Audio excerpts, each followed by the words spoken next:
저희 집에 고양이 두 마리가 있습니다. 최근에 저희 집에 둘째 둥이가 첫 돌을 맞았습니다. 작년 추위가 한참인 이때 이맘때쯤에 우리 이사랑 전사님 자동차 본넷에 들어간 아주 새끼 고양이가 저희 집으로 입양이 되어서 그 고양이가 벌써 1년이 된 것입니다. 우리 고양이들을 볼 때마다 길가에 다니는 다른 고양이들도 눈에 유난히 잘 띕니다. 다른 고양이들이 비가 오거나 또 추워질 때 쟤들은 뭐 먹고 사나, 또 추운데 어떻게 지낼까, 이런 생각이 문득 들 때가 있는데, 그때마다 저희 집 큰 고양이 뱅이와 또 둥이는 참 걱정 없이 잘 산다, 이런 생각이 듭니다. 왜냐하면 추위에도 걱정이 없죠. 또 비 오는 날에도 비 맞을 걱정 없이 집안에서 뭐 마음껏 잠자고 놀고 뭐 이것저것 물건 다 막 망가뜨려 놔도 별로 아랑곳하지 않고 뭐 그렇게 잘 지내고 있습니다. 이미 저희 집 안에서 우리 가족이 되어서인지 얼마나 귀여운지 모릅니다. 저희 그 핸드폰 사진도 딱 첫 화면이 저희 고양이 사진입니다. 성경을 보면 하나님의 관점에서도 두 종류의 인생이 있다, 이렇게 표현하고 있지 않나요? 목자와 양의 비유를 통해 이 목자의 돌봄을 받는 인생, 그리고 목자의 돌봄을 받지 못하는 인생, 예수님 관점으로 본다면 이 두 종류의 인생으로 나눠진다고 생각합니다. 양이라는 생명체는 스스로 보호할 수 있을 만큼 다른 짐승에 비해 빠르지도 않고요. 또 날카로운 이빨이나 발톱도 없습니다. 더군다나 멀리 내다볼 만한 눈도 밝지 않아서 무리 가운데 벗어나거나 또는 돌봐줄 이가 없으면 생존력이 무척 떨어지는 그런 동물입니다. 근데 성경을 보면 하나님과 우리 인간의 관계를 묘사할 때 목자와 양의 관계로 참 많이 묘사하고 있지 않나요? 어렸을 적 목동이었던 다윗은 자신과 하나님과의 관계를 양과 목자의 관계로 시편 23편에 아름답게 노래하고 있습니다. 여호와는 나의 목자이시니 내게 부족함이 없으리로다. 그가 나를 푸른 풀밭에 누이시며 쉴만한 물가로 인도하시는도다. 내 영혼을 소생시키시며 자기 이름을 위하여 의의 길로 인도하시는도다. 내가 사망의 음침한 골짜기로 다닐지라도 해를 두려워하지 않을 것은 주께서 나와 함께 하심이라. 주의 지팡이와 막대기가 나를 안위하시나이다. 주께서 내 원수의 목전에서 내게 상을 차려 주시고 기름을 내 머리에 부으셨으니 내 잔이 넘치나이다. 내 평생의 선하심과 인자하심이 반드시 나를 따르리니 내가 여호와의 집에 영원히 살리로다. 다윗의 위대함은 사실 다윗 자체의 위대함도 있겠지만 무엇보다 저는 그를 인도하신 그의 목자 되신 하나님의 돌보심으로 말미암은 것이라 생각합니다. 다윗의 인생 가운데 수많은 위기들이 있었지만 그 위기들 속에서도 다윗이 넘어지지 않고 이스라엘의 위대한 왕이 될 수 있었던 것은 하나님께서 그와 함께 하셨기 때문에, 그를 인도하셨기 때문에, 그의 목자가 되어주셨기 때문 아니겠습니까? 이 시편 23편의 고백은 다윗의 고백과 동시에 하나님의 돌보심을 받아 살아가는 저와 여러분의 동일한 고백이라고 믿습니다. 오늘 본문에서 이스라엘 백성들 모두가 잘 아는 이 양과 목자의 관계를 빌어 예수님은 유대인들에게 자신을 이렇게 설명하셨습니다. 나는 양의 목자라. 문지기는 나를 위하여 문을 열고 양은 내 음성을 듣고 나를 따라오느니라. 이 말은 자기 양이 아닌 자들은 예수님의 말씀을 들어도 들리지 않고 따라오지 않는다는 말이며, 또 동시에 주님의 양들은 타인의 음성을 듣고 따라가지 않는다, 각각 자기 주인의 음성을 듣는다, 이런 뜻 아니겠습니까? 예수님이 양의 목자로 오신 이 비유를 들려주어도 사람들은 예수님이 무슨 말씀하는지 잘 알아듣지 못하자 예수님은 더 구체적으로 자신을 이렇게 선언하셨습니다. 나는 양의 문이라. 나는 선한 목자라. 우리에게는 이미 익숙한 표현일지 모르지만 예수님 당시 사람들에게 이 말씀은 또 다른 분쟁의 씨앗이 되었습니다. 그래서 20절과 21절에 보면 그 중에 많은 사람이 말하되 그가 귀신 들려 미쳤거늘 어찌하여 그 말을 듣느냐 하며, 어떤 이들은 말하되 이 말은 귀신 들린 자의 말이 아니라 귀신이 맹인의 눈을 뜨게 할 수 있느냐 하더라. 예수님의 말씀을 듣지 않으려고 작정한 사람은 예수님이 말씀하시는 것 그들이 이해가 되지 않거나 배척하고자 하는 마음이 생기면 철저하게 마치 오늘 본문의 말씀처럼 귀신 들린 자의 말처럼 이렇게 호도하지 않나요? 그러나 예수님의 말씀을 듣고 예수님의 행하신 일을 본 사람들, 바로 앞에 요한복음 9장에 날 때부터 보지 못한 사람을 예수님이 낫게 한 일이 있지 않았습니까? 귀신 들린 자가, 아니 귀신이 어떻게 날 때부터 보지 못한 자를 낫게 할 수 있겠느냐, 이렇게 맞서면서 예수님의 말씀에는 분명 어떤 이유가 있다, 이렇게 여기는 자도 있었습니다. 예수님의 말씀이 어떤 사람에게는 황당한 이야기로 들릴지 모르지만 예수님의 행하신 기적을 본 사람들에게는 이 말은 결코 빈말처럼 들리지 않는 법입니다. 그렇다면 오늘 우리에게 예수님이 주장하신 나는 양의 문이라, 나는 선한 목자라 하신 이 표현은 오늘 우리에게는 어떤 의미가 있을까요? 예수님의 이 주장이 우리 안에 아멘으로 받아져서 우리 인생의 문이 열려지고 우리 인생의 목자를 만나는 은혜가 있기를 진심으로 축원합니다. 예수님의 첫 번째 선언은 나는 양의 문이라 하신 말씀이 있습니다. 이 양의 문은 어떤 의미를 지니고 있을까요? 나는 양의 문이라 하는 이 표현을 좀 더 쉽게 이해하기 쉽게 표현한다면 나는 하나님의 백성들이 들어갈 천국의 문이라, 이렇게 바꿔 말할 수 있지 않을까요? 요한복음 14장 6절에 예수께서 이르시되 내가 곧 길이요 진리요 생명이니 나로 말미암지 않고는 아버지께로 갈 자가 없느니라, 이렇게 말씀하셨습니다. 이것은 예수님께서 친히 하나님 아버지께로 나아갈 수 있는 유일한 입구다라는 뜻이죠. 창조주 하나님, 만물의 주제이신 하나님께 도달할 다른 문은 없다는 것입니다. 사도들도 이 복음을 정확하게 선포하고 있습니다. 사도행전 4장 12절에 보면 다른 이로서는 구원을 받을 수 없나니 천하 사람 중에 구원을 받을 만한 다른 이름을 우리에게 주신 일이 없음이라 하였더라. 예수님과 사도들의 이 말씀은 어떻게 들으면 너무 극단적으로 들리지 않습니까? 그러나 엄밀하게 말하면 여러분, 진리라고 하는 것은 협의에 의해서 정해지는 것이 아니라 사실이기에 중간지대가 없는 것입니다. 만약 다른 길이 있다면 굳이 하나님의 아들이 인간의 몸을 입고 아기로 이 땅에 태어나셔서 십자가에 죄 없이 죽으실 필요가 있었을까요? 나를 위해 하늘의 문을 여시기 위해 친히 나에게 찾아오신 방법이 바로 성육신인 것입니다. 우리에게 길은 오직 하나, 양의 문이신 예수 이름밖에 없는 줄 믿으시기를 바랍니다. 양의 문이 되신 예수님은 우리가 하나님께 나아갈 유일한 입구일 뿐만 아니라 우리가 믿음으로 살아가는 우리의 삶의 방식이기도 한 것입니다. 살다 보면 우리 앞에 너무나 많은 초이스, 많은 문들이 있는 것처럼 느껴지지 않나요? 출세하기 위해 가야 할 문도 있을 것 같고, 또 학문을 쌓기 위해 가야 할 문도 있고, 쾌락의 문도 있고, 행복의 문도 있고, 또 건강을 유지하기 위해 해야 될 그런 문도 보이지 않나요? 어쩌면 너무 많은 문들 가운데 우리가 마땅히 가야 할 길을 잃어버릴 때 있지 않습니까? 그러나 양의 문이 되신 예수님은 이 모든 문들 중에 하나가 아니라 이 모든 것의 먼저인 것을 깨닫기를 바랍니다.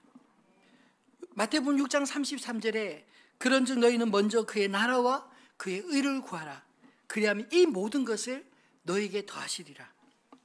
먼저 그의 나라와 그의 의를 구하는 곳에 우리 인생의 모든 것들이 다 담겨지는 줄을 믿으시기를 바랍니다. 주님이 나의 모든 것이 될 때 나의 모든 것이 또한 주님의 것이 되는 신비를 경험하게 될 줄로 믿습니다. 여러분, 주님 앞에 맡겨놓고 살아보셨나요? 여러분, 믿음은 맡기고 사는 것이라 생각합니다. 기도하며 내 삶의 주인 대신 주님께 믿음으로 맡기면 주님도 이제는 내 일이기에, 내 일이기 전에 주님의 일이기에 주님이 우리의 삶 가운데 직접 개입해 주시고 또 섭리해 주시는 것을 경험하게 되는 것 아닐까요? 여러분, 맡기지 않았는데 어떻게 책임져 주시길 기대할 수 있겠습니까? 또 양의 문을 설명하면서 예수님은 특별히 도둑과 대조하셨습니다. 10절에 도둑이 오는 것은 도둑질하고 죽이고 멸망시키려는 것뿐이요 내가 온 것은 양으로 생명을 얻게 하고 더 풍성히 얻게 하려는 것이라. 도둑이 오는 목적과 예수님이 오신 목적이 다른데, 예수님이 양의 문으로 오신 이유는 그 문으로 들어오는 양으로 생명을 얻게 하고 더 풍성히 얻게 하려는 것이다, 그렇게 설명하셨습니다. 예수님은 어쩔 수 없이 우리의 기도에 응답하시는 분이 아니신 것을 믿으시기 바랍니다. 주님은 어쩔 수 없어 우리를 인도하시는 분이 결코 아니십니다. 우리에게 가장 좋은 것을 주기 원하시는, 기뻐하시는 분이심을 믿으시기 바랍니다.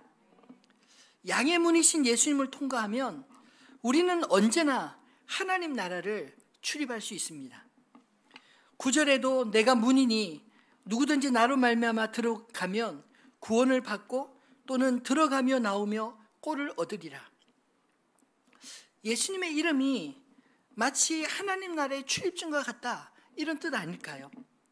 좀 더 이 말씀을 깊이 묵상해 보면 예수의 이름으로 들어가지 못할 문이 없다, 이런 뜻으로 해석될 수도 있습니다. 인생의 막다른 문들을 여는 믿음, 여러분 경험해 보셨나요? 아마도 혼자서 목자 없는 양같이 이 발부둥치는 인생이 아니라 양의 문이신 예수를 나의 주, 나의 하나님으로 믿음으로 선포하는 사람이라면 우리 인생의 막다른 문들이 예수의 이름으로 어떻게 열려지는지 많이 경험했으리라 믿습니다.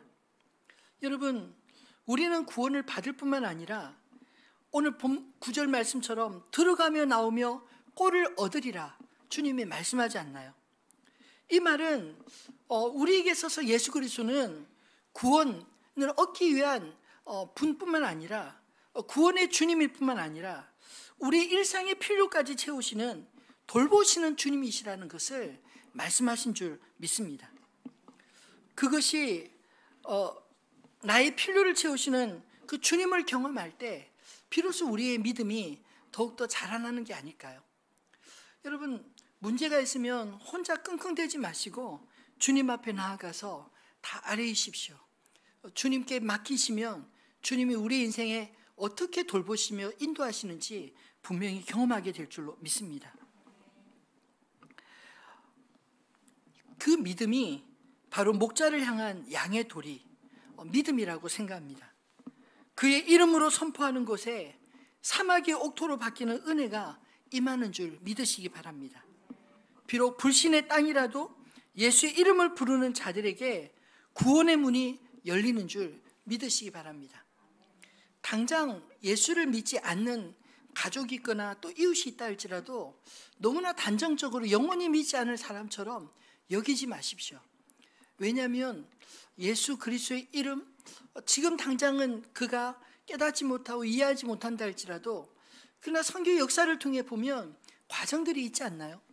마치 사울이 예수를 만나기 전에 핍박자였다가 예수를 극적으로 만나고 그가 사도가 바울이 되었던 것처럼 말입니다.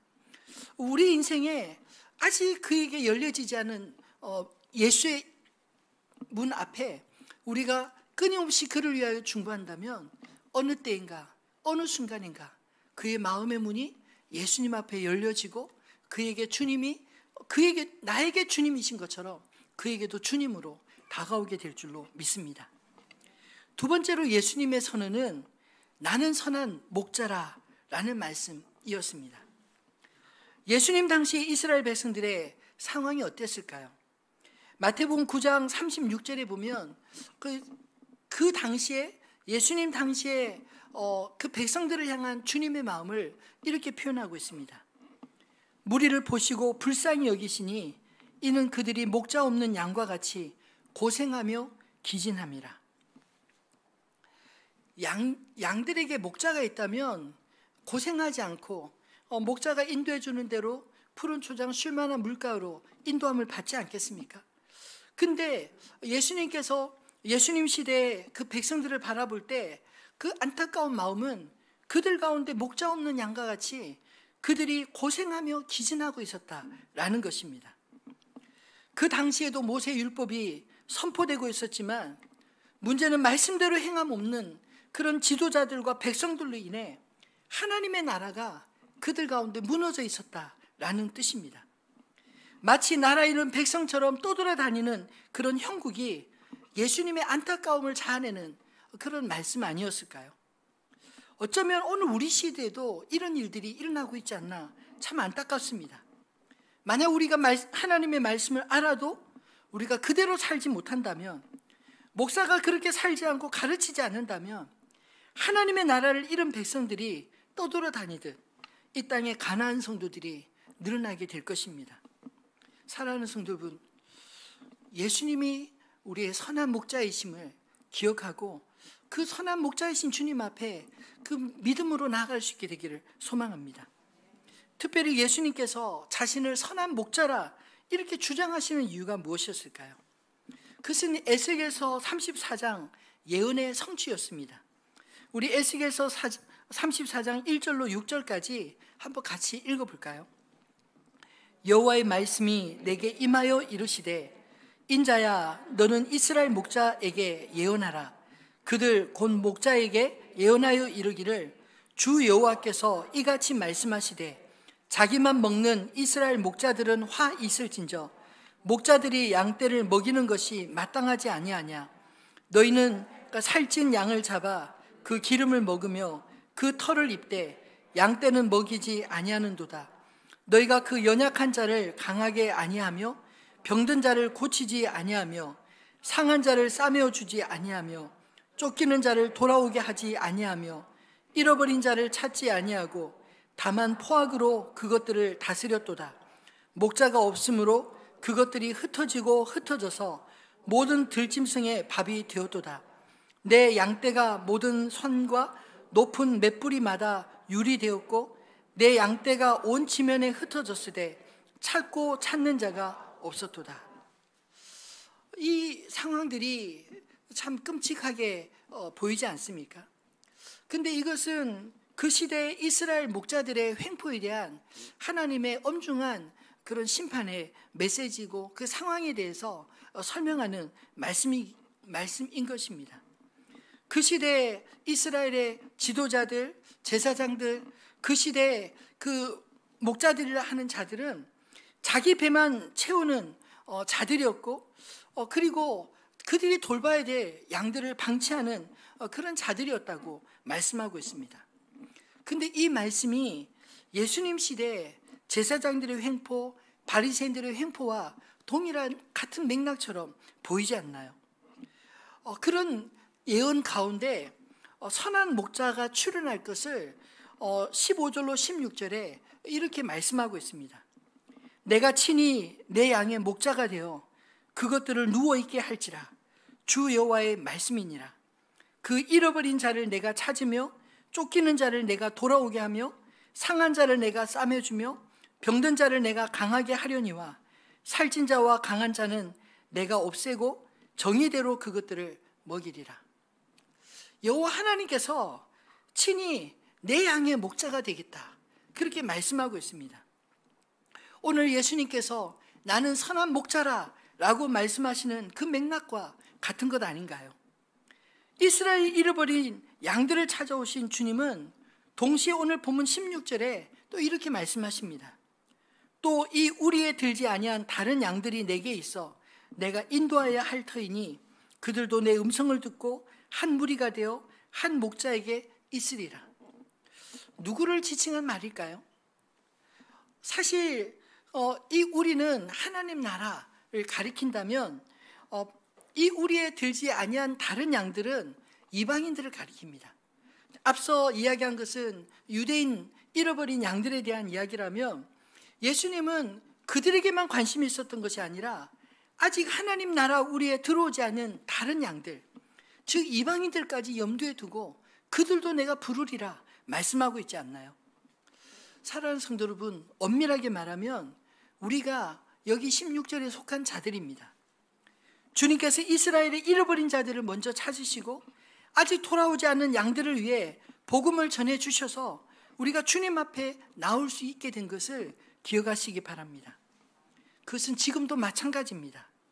현재 주님 앞에 모인 우리만 생각하지 말고 아직 주님 앞에 돌아오지 않는 자들을 향한 주님의 사랑과 관심을, 주님의 마음을 함께 갖게 되기를 바랍니다. 그것이 주님과 마음이 통하는 자들, 마음을 나눈 자들의 믿음이 아닐까요? 선한 목자의 특징에 대해서 오늘 본문은 어떻게 말씀하고 있습니까?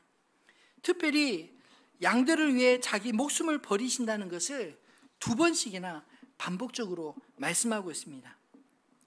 그리고 17절과 18절에 내가 내 목숨을 버리는 것은 그것을 내가 다시 얻기 위함이니 이로 말미암아 아버지께서 나를 사랑하시느니라. 이를 내게서 빼앗는 자가 있는 것이 아니라 내가 스스로 버리노라. 나는 버릴 권세도 있고 다시 얻을 권세도 있으니 이 계명은 내 아버지에게서 받았노라 하시니라. 예수님께서 십자가를 지신 것이 어쩔 수 없는 막다른 길이 아니었다는 것입니다. 오늘 예수님 분명히 말씀하기를 나의 선택이요 내가 버린 것이다 라고 말씀하고 있는 것입니다. 왜요? 그것이 바로 주님의 사랑의 표현이기 때문에 자신의 십자가에 내어주심으로 잃어버린 자들을 다시 찾으시기 위한 선한 목자의 결단임을 말씀하신 것이 아닐까요? 자기 배를 위해 양들을 돌보지 않는 그런 이스라엘 양들과 대조적인 모습 아닙니까? 저는 오늘날 목회자들의 한계는 선한 목자를 영접하도록 소개하고 인도하는 역할을 또 부지런히 가르쳐서 주님을 바르게 잘 알 수 있도록 하는 자들로 우리가 부름받은 자들이지, 우리가 선한 목자이신 예수님을 대신할 수 있는 자는 결코 아니라는 생각이 듭니다. 왜냐하면 자꾸만 우리가 돋보이면, 목회자가 돋보이면 돋보일수록, 돋보이려고 애쓰면 애쓸수록 오히려 주님은 가려지기가 쉽지 않나요? 오늘날 그런 역할들이 교회를 더 어지럽게 만들 때가 참 많이 있지 않습니까? 오늘 이 시대에 이스라엘의 지도자들도 역시 마찬가지였습니다. 그들이 입술로는 하나님을 이야기하지만 그러나 실제로 하나님의 아들이 그들에게 와도 자신들이 가려질까 봐 예수 그리스도를 십자가에 못 박는 데 내어주는 그런 어리석은 끔찍한 일을 범하지 않나요? 여러분, 선한 목자 되신 주님을 여러분이 직접 만나시기를 바랍니다. 목회자를 통해서 잘 배우고 깨닫는 건 중요하지만 목사가 저 자신을 포함해서 그 어떤 목사도 선한 목자 되신 예수님의 역할을 우리가 대신할 수는 없는 것입니다. 오늘 예수님께서 친히 자신의 목숨을 버리노라 2번씩이나 반복하고 있는 것, 그것은 그 누구도 흉내낼 수 없는 것입니다. 오직 예수 그리스도의 십자가의 구속만이 우리의 구원의 출발점인 것을, 우리의 전부인 것을 믿으시기 바랍니다. 이 선한 목자의 돌보심을 받는 양들의 특징은 더 이상 목자 없는 양과 같이 스스로 쟁취하는 삶이 아닌 목자의 돌보심과 인도하심 가운데 감사와 나눔을 아는 자들로 바뀌어지는 줄 믿습니다. 제가 요즘 몇 주간 세미나에 참여하고 있는데 그 세미나의 한 여전도사님이 이런 고백하는 것이 참 마음에 감동이 되었습니다. 이분이 이 추수감사절에 자신의 감사의 목록을 쭉 돌아보니까 자기가 너무나 부자라고, 너무나 하나님께서 주신 것이 많다고 그렇게 고백하면서 나는 부자라 이렇게 선언하고 다닌다는 겁니다. 여러분, 우리가 대한민국에 태어났다는 것만으로도 이미 많은 것을 누리고 산다는 것을 아시나요? 여러분, 옷장에 가면 옷이 참 많이 있지 않습니까? 우리 어렸을 적에 옷이 그렇게 많지 않았습니다. 다 헤어질 정도로 그렇게 옷을 입고 다니지 않았나요? 근데 지금은 조금만 헤어지기 전에 옷을 바꿔버리지 않나요? 저도 어릴 때 기억나는데 이 보세 보세 의류가 아주 유행이었습니다. 근데 지금 생각하니까 그 보세 의류가 요즘 우리로 치면 이렇게 안 입는 옷들 모아다가 이렇게 그 수거해서 수거하면 그 수거한 것을 제3세계에 주지 않나요? 제가 캄보디아에 단기 선교 와서 참 깜짝 놀랐던 게 이 한국어로 표시된 그런 옷들이 많이 보이더라고요. 뭐 우리 그 영어로 쓰여진 옷이 아니라 한국말로 예를 들어서 어느 유치원에 다닌 유치원이 표시된 그 옷을 아이들이 입고 다니는데 그것 보면서 야, 우리가 옛날에 입고 다니던 옷들이 다 이런 거구나. 그제서야 깨달았습니다. 여러분, 우리 이전 세대, 우리 부모 세대, 또 우리 할아버지 할머니 세대에 비해서 지금 우리가 현재를 누리며 살아간다는 것 자체가 정말 부유한 삶이 아닌가요? 여러분, 제발 나보다 더 가진 사람과 비교하며 스스로 열등감으로 살지 마시기를 부탁드립니다. 진짜 누가 부자인가요? 감사를 모르고 늘 불만 속에 살아가는 많이 가진 자보다 작은 것에도 감사하며 나눌 줄 아는 조금 덜 가진 자가 오히려 하나님 보시기에 더 부자가 아닐까요? 왜냐하면 그는 돌보시는 자신의 하나님을 알고 그의 삶을 하나님을 인정하며 살아가기 때문인 줄로 믿습니다. 말씀을 맺겠습니다. 여러분의 목자는 누구이신가요? 여러분, 제발 목자 없는 양과 같이 불행하게 살지 마시기를 바랍니다. 여호와를 나의 목자로 고백하면서 하나님을 나의 아버지라고 고백하면서 제발 공상스럽게 살지 마시기를 바랍니다. 여러분, 우리는 믿음으로 사는 자들입니다. 우리의 미래는 우리의 주님께 달려있는 것입니다. 예수님이 우리의 문이 되신 것을 잊지 마시기를 바랍니다. 예수님이 우리의 선하신 목자 되심을 기억하십시오. 예수님의 이름으로 담대히 우리는 언제든지 하나님 아버지 앞에 나아갈 수 있습니다. 예수님이 나의 목자 되시기 위해 나를 위해 치르신 대가는 자기의 생명으로 나의 생명을 대신 살리신 것 아닌가요? 우리가 그 가치를 안다면 우리의 생명이 얼마나 고귀한 것인가 깨닫게 되어질 줄 믿습니다. 그의 음성을 듣고 예수를 따라 살아갈 때 우리의 삶은 부족함 없는 만족할 줄 아는 인생이 될 줄로 믿습니다.